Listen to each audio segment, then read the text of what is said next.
We are pressing further into this detox, now coming into week 3. You just finished a time of prayer. And I know some people kind of maybe think like, hey, do I have to do it in the length of the video or longer? We've created those videos for the time of prayer with that blank space at the end, just to kind of give you a little bit of a guide to ensure that we're spending some time in that and kind of give you something to keep you focused. Indeed, go well beyond it. But for sure, don't shorten it any less than what that video is. They go anywhere from 3 to 7 or 8 minutes each in that kind of time with just the music playing. The reason for that is because many times if I was to tell you right now and I just said, all right, just sit still and quiet for 60 seconds, just 1 minute, it would feel like an eternity, and your mind would actually already run to be wondering how long it has been. And so we created those videos like that at the end of the time of prayer there, and even in the reflection times, to be able to give space that says, all right, when the video's over, this is over, unless I need to continue on or feel led to continue on, which indeed, please do. And so utilize that time to allow your mind to sink fully into the thought of prayer that we're doing. If you've noticed in those times of prayer, what we've been doing is we've been lining up kind of what we're praying for specifically in that week and the action behind prayer and the mode or style of prayer.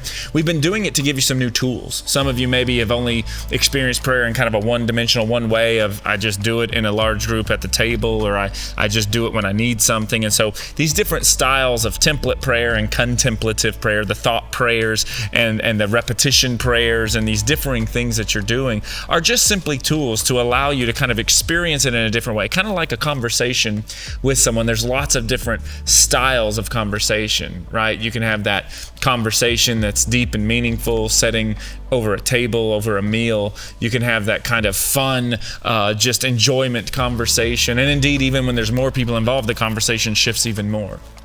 And so we're giving you tools to kind of broaden and deepen the manners that you can pray in and what to pray for. And if you notice that week 1 was all about wisdom and guidance, because that was setting the scene, as Proverbs 4 says, wisdom is the principal thing.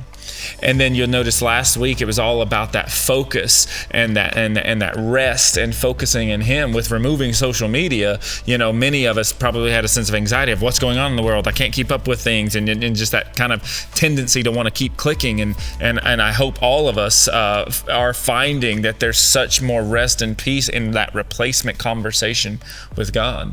And this week, as we're edging further in, giving you more tools in those times of prayer.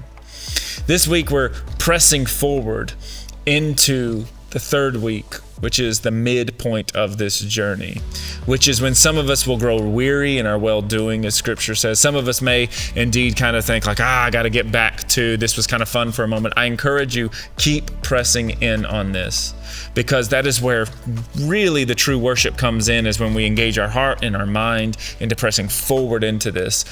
To practice the way of Jesus, or to call ourselves Christ followers or a Christian, is to follow the very manner of life that He lived. And the rhythm and the pattern that Jesus lived in was in deep solitude, in deep community, in deep times of fasting and feasting, which we're going to be talking about. And right now we're in a deep time of fasting, removing the natural things and not just leaving it there, but then replacing all that space, all that time, all that desire with the things of God, with conversations to God, with God, and about God.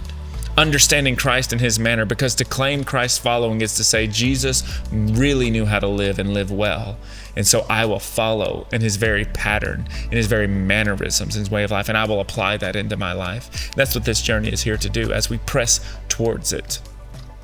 As we press towards this, by the end of this journey, you are going to see things of a radical new rhythm in life. And I challenge you to continue to think about how removing of this and replacing is going to open the entire conversation for your family, for you, to the things of God.